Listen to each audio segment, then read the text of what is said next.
Bag ரொம்ப குட்டியா இருக்கா?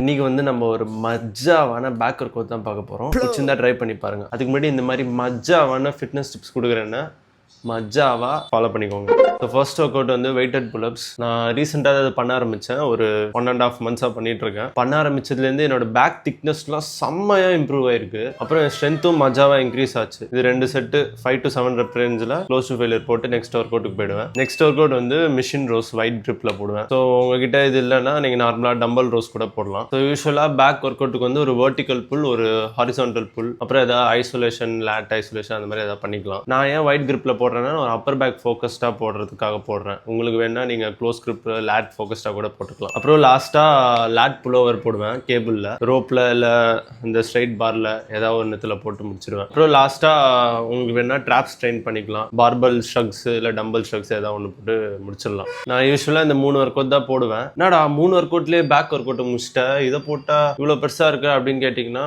ஆமாம், இது போட்டு தான் இவ்வளோ பெருசாக. வாழ்த்துக்கள். எவ்வளோ போடுறோன்றது முக்கியம் இல்லை, எவ்வளோ கஷ்டப்பட்டு போடுறோன்றது தான் முக்கியம். அப்புறம் எப்படி போடுறோன்றதும் முக்கியம்.